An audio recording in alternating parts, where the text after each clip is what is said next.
Enfants de Notre-Dame-des-Neiges, j'espère que vous allez bien et que vous êtes bien motivés en ce beau mois d'octobre à offrir beaucoup de Je vous salue Marie à notre chère Maman du Ciel.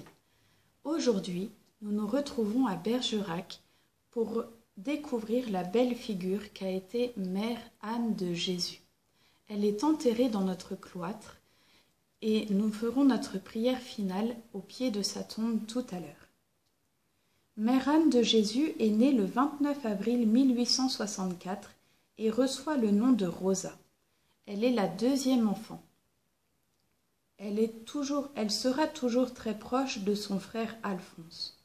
À 5 ans, elle commence à aller à l'école, mais ce fut difficile pour elle, parce que la maîtresse n'avait pas beaucoup d'autorité et les autres enfants faisaient n'importe quoi dans la classe. Alors, le soir, elle passait de longs moments assise sur les genoux de son papa, à essayer de combler ses lacunes. Malheureusement, lorsqu'elle eut 6 ans, son père mourut. Rosa était une petite fille spontanée et très joyeuse. Elle montrait des dispositions à la vertu. Et donc, Rosa menait courageusement la lutte contre ses défauts, en particulier la peur. Et je vais vous raconter 2 histoires qui vont montrer la première, combien Rosa était peureuse, et la deuxième, combien au bout de quelques années, elle a pu passer par-dessus sa peur. Il était d'usage que pendant la nuit du 1er au 2 novembre, le glas sonna plusieurs fois pour inviter les fidèles à prier pour les défunts. L'église restait ouverte et toute la population s'y succédait dans une pieuse veillée. Madame Berthold, la maman de Rosa, ne manqua pas de s'y rendre au beau milieu de la nuit. Rosa, à demi éveillée, fut prise soudain de peur en se voyant seule dans la chambre. Très vite elle fut habillée et courut à l'église où sa mère avait dit de devoir aller. Là, tout était très sombre, malgré quelques cierges à la lueur tremblotante. À la vue de ces formes agenouillées dans le noir, une intense frayeur s'empara de la pauvre enfant, qui se mit à crier bien fort. Madame Berthold, reconnaissant la voix de Rosa, la prit bien vite dans ses bras et au lever du jour regagna sa demeure avec la fillette apaisée. Elle tâcha par la suite de lui faire chasser ses vaines terreurs, et elle y parvint si bien que la jeune fille était devenue presque héroïque. À quelques années de là, Rosa se trouvait à la campagne chez une vieille tante qui demeurait seule dans une grande maison isolée. Le séjour n'y était pas toujours très amusant, mais elle ne montrait rien, de peur de chagriner la bonne dame à qui elle était profondément attachée. Celle-ci se réjouissait de ne pas être seule, surtout parce que 2 vols, 2 cambriolages venaient d'être commis dans la contrée, et que la solitude dans ces cas-là peut paraître bien plus lourde.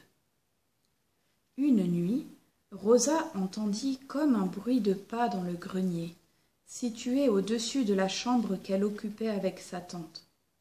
Aucun doute, pensa-t-elle, ce sont les voleurs. Le mieux est de faire la morte.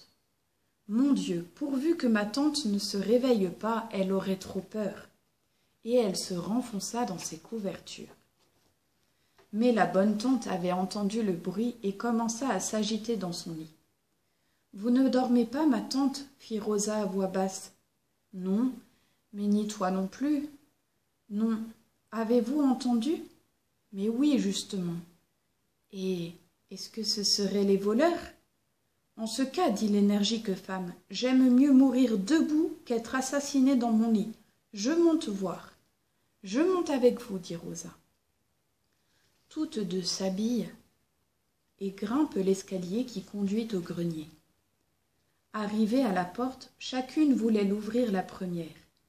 La tante désirait qu'aucun mal ne fût fait à l'enfant. Rosa voulait bien être tuée, mais pour sauver sa tante. Aussi, elle fit semblant de céder. Mais lorsque celle-ci eut entr'ouvert la porte, elle la repoussa en arrière et bondit dans le grenier, laissant bientôt retentir un grand éclat de rire. Devant elle fuyait un gros rat qui roulait un épi de maïs presque aussi gros que lui. Vous voyez que la petite Rosa, qui devait devenir la mère prieure du Carmel de Bergerac, mère Anne de Jésus, a bien su vaincre ses peurs. Demandons-lui de nous aider à son tour. Quelque chose de très important pour Rosa fut aussi sa première communion, qu'elle fit le 15 mars 1876.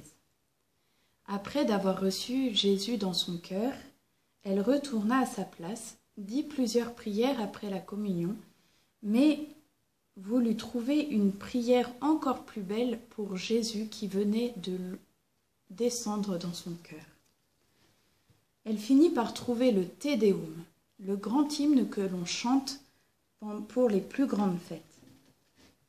Sa première communion fut un moment très important pour elle, et depuis, tous les 15 mars a toujours été une date très importante pour elle. Elle se rappelait la première visite de Jésus dans son cœur. Le 25 février 1877, la maman de Rosa mourut. Leur oncle prêtre devint leur tuteur. Rosa devint alors pensionnaire chez les sœurs de Sainte-Marthe à Bergerac. Le 1er octobre 1885, Rosa entra au Carmel de Bergerac et prit le nom de Sœur Anne de Jésus. Elle y vécut en faisant parfaitement les plus petites choses, comme sainte Thérèse de l'Enfant Jésus. Vers le début de sa vie religieuse, elle fut gravement malade, ce qui fit craindre son départ du Carmel. Mais sa détermination et son énergie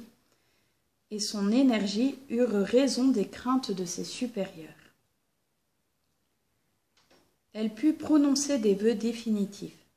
Elle fut nommée sacristine. Une petite histoire maintenant pour montrer la grande patience de Mère Anne de Jésus. Elle était chargée pendant quelque temps de la bibliothèque. Elle voyait arriver chaque dimanche matin une sœur novice, religieuse d'une rare bonté et d'un dévouement éprouvé, mais un petit peu original. Mère Anne de Jésus comprenait aussitôt qu'il fallait aller à la bibliothèque. Et là, devant une rangée de livres, la bonne petite sœur entrait en une admirative contemplation. Elle les désirait tous et ne savait jamais se décider. Un ouvrage lui était-il remis, elle le regardait, l'ouvrait, le fermait, le feuilletait, le rouvrait, le refermait, puis elle en demandait un autre. Et ainsi passa toute l'après-midi. Et ceci sans que jamais la sous-prieure eût montré la moindre impatience pour le temps précieux qu'elle perdait. Néanmoins, quand elle la voyait arriver, Mère Anne de Jésus tirait bien vite un grain de son défi. Le défi est une sorte de chapelet qui sert à compter les petits sacrifices de la journée. Et le sacrifice était si gros pour elle que de quitter sa chère solitude.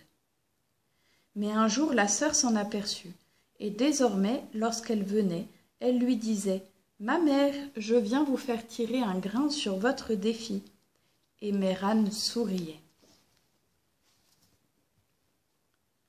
Mère Anne de Jésus eut vers la fin de sa vie une très grave maladie, qui dura 5 bons mois.